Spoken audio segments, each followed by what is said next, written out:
Good evening, Lizzie boys, and welcome back to my channel. I was originally going to make a doll review today, but then I started staring at my Ever After High dolls, and I realized it's time that I start appreciating Ever After High more. It's time that I go back to my roots and just start talking about it again. Even if it's not relevant, even if it'll never get a revival.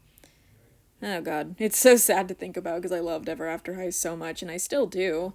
There's just no more dolls for me to get. I basically have a complete collection. I mean, I guess I could look for a Comic-Con cedar. I'm getting off topic. So today I'm going to be counting down my top 5 favorite of all time Ever After High dolls. No restrictions, nothing is like banned from the list. I'm just going to talk about my top 5. So with that, let us begin. So in 5th place, we actually have a tie. We have Throne Coming Apple as well as Hat-tastic Apple. I knew I wanted to include Apple on this list somewhere, and I figured 5th place is the safest spot because this is still really high considering there's well over 80 Ever After High dolls. There's probably 100 if you count the soft reboot dolls and the unarticulated ones, but I'm just thinking of my own collection, the one that I consider to be complete. I have around 80 dolls, and both of these dolls are a part of it. Why, you may ask? Because they're fucking gorgeous. This apple was my first ever one, Hat-tastic Apple. When I saw the pictures of her, like just the leaked stock photos, I knew I needed her. The colors in her hair, it's the red. The red is what does it. I love how this doll looks in person. I had the wonkiest one known to man as a child, but I loved her with my whole heart. I did end up selling her off when I found a better one at the flea market, but I've always held her near and dear to my heart. This doll is just amazing. I love the colors. I love her shoes. Ever After High was such a good line, man. I'm getting emotional just fucking thinking about it. As for Throne Coming Apple, when this doll leaked, I didn't really care. I was like, oh, she's pretty, but I don't need her. I don't really like Apple, because I was in my edgy, grr, Apple sucks phase. I was all like, Apple is bad. Bleh. I don't know. But as I got over it, as I aged, and by that I mean like a month afterwards, I was like, I need this doll. So I ventured out to the Walmart, and I bought her. I was hoping that I would find her at Ross, where she would be a crisp $8 cheaper, but that did not happen, so I ended up paying the full price for her, and I still, to this day, do not regret it whatsoever. This apple is gorgeous. I love her face, I love her hair. I don't even mind the tinsel. It looks good on her. So in short, these two are tied for 5th place. They're my all-time favorite apple white dolls, and they always will be. Coming up in 4th place, we have the legend. If you've been watching my channel for a long time, you might remember this character. It's Briar Beauty. I love Briar. It was hard to pick which of her dolls I wanted to put on this list, but as I went through them all, I realized none of her alternate designs quite beat out her basic. So, basic Briar belongs in 4th place. This doll is so pretty. I own both versions of her, the faded brows variant, which I actually found at the the thrift store this year. I found her very recently and I adore her. And I own the non-faded brows variant. A fun fact about my Briar doll that I've used in all of my videos, it's not the same one. When I was on my Lizzie Hearts channel making Ever After Monster High at the ripe age of 13 to 14. God, I have been on the internet for too long. But when I was making that, it was a different Briar doll. I tried to remove her head to put it on a Barbie body to make one of those Ever After High dolls like My Froggy Stuff did once upon a time, and I broke her. So I complained to the company and pretended I had just bought her, and Mattel sent me a new one. I was a little con artist at age 14, so that's a little fun Lizzie lore fact for you. This doll is stunning. I absolutely love her leggings. I would totally wear those if I had them. Her shoe mold is gorgeous. Her bracelet, her ring, she's just perfect. Everything about this doll, and I love the little flowered thing that they made in her hair. Not to mention, Briar is probably one of the best developed characters in the series. I've always loved her, and she deserved to be on this list, so here she is. Coming up next in 3rd place, and it was hard to decide between this doll or her basic, we've got Fairest on Ice, Duchess Swan. Duchess is one of my favorite Ever After High characters. I know I've been saying that about everyone on this list, but I have to admit, there's been some bias at play. while I was making this list. The characters I like just happen to have the prettiest dolls. That's just the way it turned out. And Fairest on Ice Duchess is no exception. I love Duchess as a character, and this doll is amazing. I love her, everything about her, really. And when I was younger, I fucked my doll up. I ruined her. It was so bad. I painted her lips silver. I put a bunch of unnecessary and ugly paint details on her belt and her bracelet and her crown. And I cut off parts of the lace around her dress. And I have regretted it all my life. I went back and I fixed her. I restored her the best I could, but there's some things I just couldn't fix. Like, I couldn't get the paint off of her belt, off of her crown. I couldn't get the lace that I cut off. Like, you see that, like, feathery lace at the bottom, the white stuff? I cut that all off, and I threw it out, so I couldn't restore it. I just need a new dress for my doll, like a new everything, pretty much. I was able to get everything else off, including the silver paint on her lips, which I'm relieved about, but I've always regretted it. Especially because this doll was stunning as she was. Just everything about her works for me, and I love her. She's just one of the best ever after high dolls, which is why she gets 3rd place. Next up, in 2nd place, we have probably the doll that has shaped me as a person. Well, my online presence at least. Lizzie Hearts. Basic Lizzie Hearts. So, this doll is the reason I have a YouTube channel, because my first video that I ever made, it's long gone now though, so you can't find it. Fun fact about me, my parents deleted my YouTube channel one time when I was like, oh my god, I was 12. I was like 12 or 13 because I said the fuck word and they were mad at me, so they made me delete my YouTube channels. I was crying, screaming, throwing up, and that video's gone now, where I reviewed Lizzie. But Lizzie is the reason that I made a channel. I saw some YouTuber, I think his name was Chad Allen. God, I'm really showing my age here. Like, review her, and he said that he got her at Justice, so I went out there. And by I went out there, I mean I bothered the shit out of my parents until they took me to the mall so I could get to Justice. I found Lizzie, I bought her, and the rest is history. I even named myself after her because my alias on here is Lizzie. I love her. This doll is just so intricately crafted. I love everything about her. Her dress is beautiful. I love those heart leggings. I would wear the shit out of them if I had them. Her purse is so cute. God, I hope I didn't lose my Lizzie's purse. I think I have it displayed with her. Okay, good. I just love her so much. Everything about her. I love her heart buns on her head. I love her earrings. Like, I'm just listing every little detail about her because I love everything about her. I also wanted to show this here. They used a prototype Lizzie here for the box, which makes sense. They always use prototypes for the photos, but like, just look at how different the faces look. That was just interesting to me. I had to include it. Basically, this doll is so important to me, and while I wanted her to be 1st place, there's just one singular Ever After High doll who is above her. And you guys will see her shortly. But for now, Lizzie is absolutely deserving of 2nd place. Before we get on with number 1, it might be painfully obvious who number 1 is, but I'm still going to stall it. We're going to talk about some honorable mentions. Now, some of you were confused by what an honorable mention is when I did my least favorite Rainbow High Dolls video, because I put Margot on my list for, like, dishonorable mentions, which means that I don't like her, but not enough to put her on the main 5 list. Everyone kept saying, oh, she doesn't belong on this list. She wasn't on the list.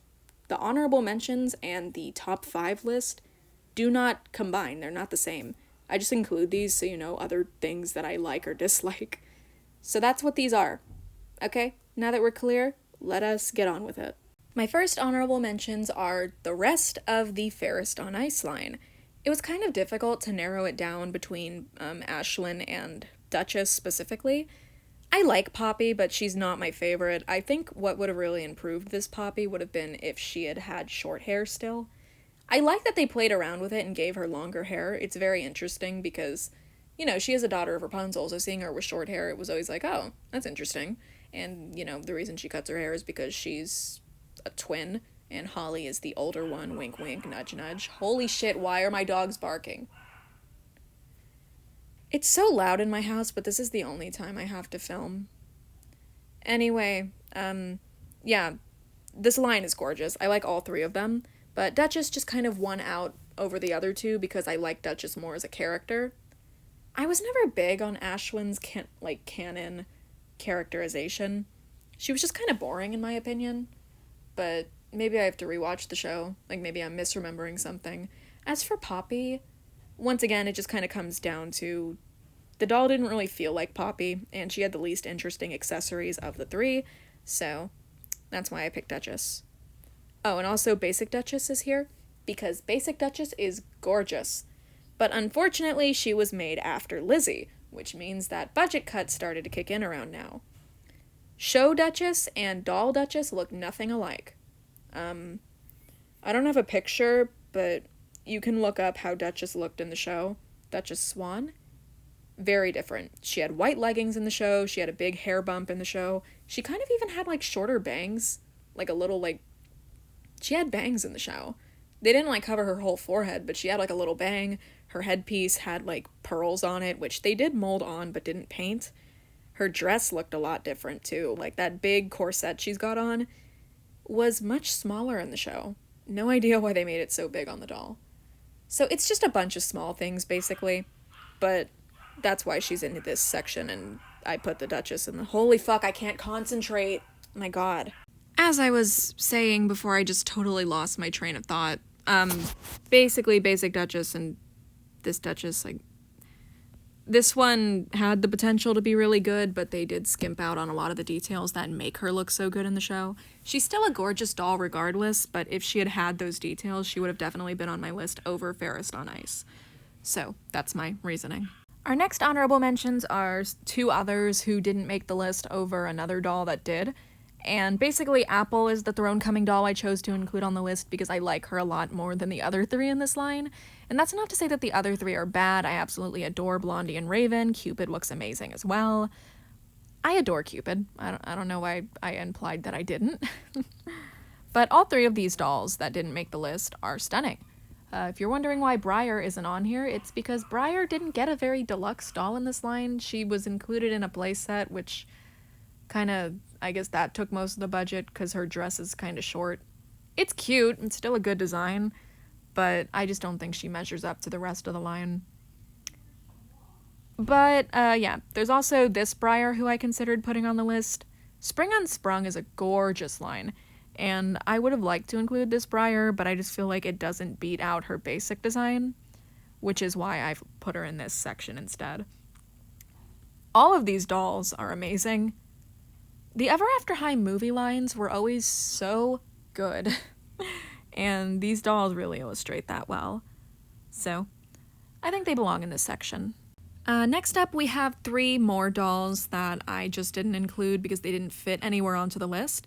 We have this Madeline Hatter doll, Legacy Day. Legacy Day Madeline Hatter, Heartstruck Cupid, and Spring Unsprung Kitty Cheshire. All three of these dolls I actually own because pretty much every doll I've talked about in this video so far I own, and I love all three of them. So I've always thought it was weird that Kitty was purple on the dolls, considering she is not purple in the show. Makes no sense to me. But I still think they did a really good job on her design here. This doll is gorgeous, and making your main character, because she was kind of the main character of this movie almost. Kinda.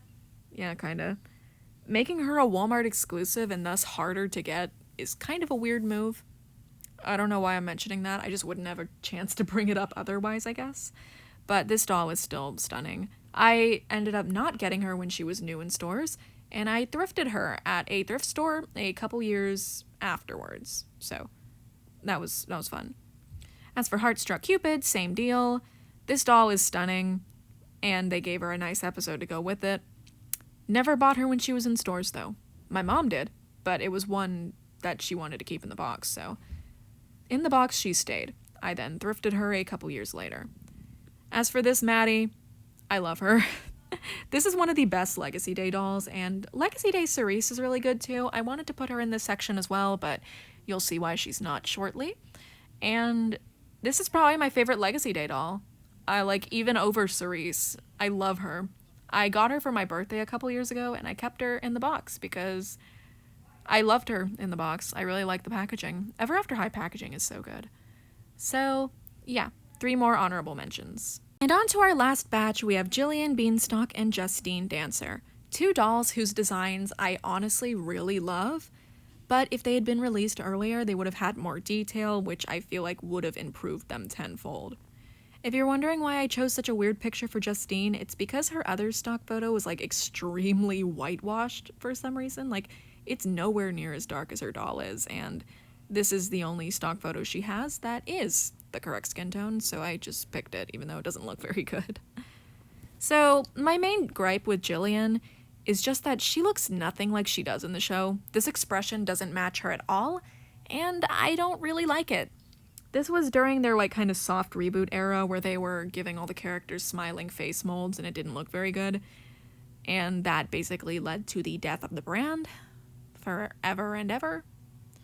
So, yeah. This doll could have been great if they had given her the original face mold, but unfortunately they did not, and we got this face instead.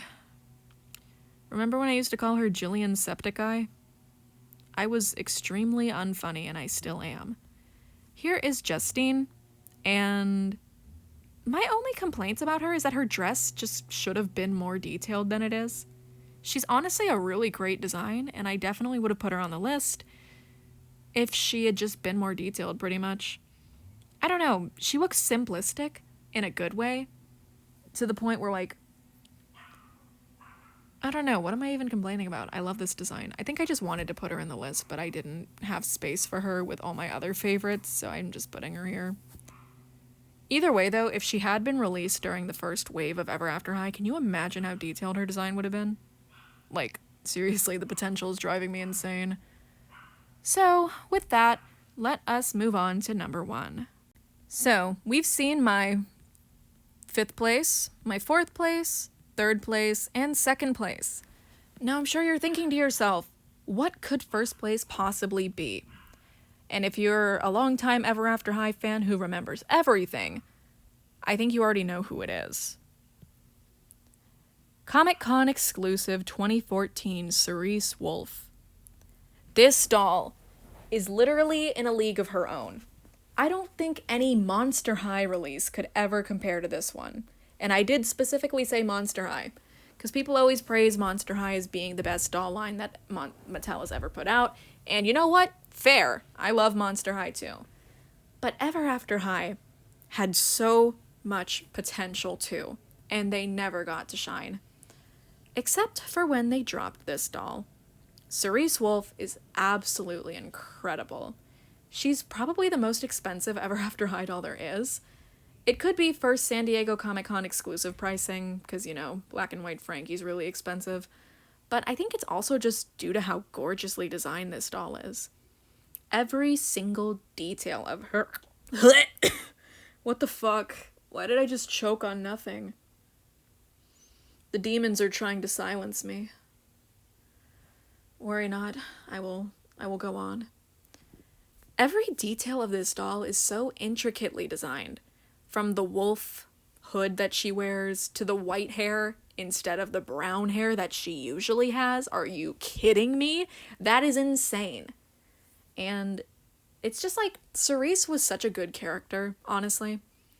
It was interesting to see that, like, she was the daughter of Red Riding Hood and the Big Bad Wolf. But she couldn't be honest about the fact that she was a furry. She couldn't tell anyone. And she had this nightmare. And that's the story behind this doll. She had a nightmare where she embraced her wolf side and became Cerise Wolf instead of Cerise Hood. And everyone was like, yo, she looks sick as hell. And then the headmasters killed her. And then she woke up. So that's a pretty nice dream, right? Because that's the story behind this doll. Overall, she's just amazing. I feel like I'm talking about nothing, but, like, I remember when the stock photos for this doll first came out, when these promotional pictures, like this one that I'm showing you right now, were first posted to their Instagram, I went insane. I was crying, screaming, throwing up. She was the first Ever After High doll that I saved up enough money for, like, to buy myself. No. She was the first Comic-Con exclusive doll I did that with. And I paid like $112, and that was pretty good. That was a good price for her, especially considering what she goes for now. I love this doll so much, I took her to Walmart with me. I used to walk around the aisles of Walmart holding this doll, just kind of shaking her around like, oh, fucking look at me, I got a doll. Someone could have robbed me at any second if they knew what I was holding. I used to take serious risks. Like, little 12, 13-year-old me was insane. I was somewhere between 12 and 14.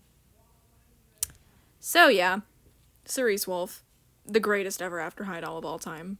Sorry this video was kind of disorganized. It was really hard to make because this is the only time I have to film right now, because I have to do homework for the rest of the night.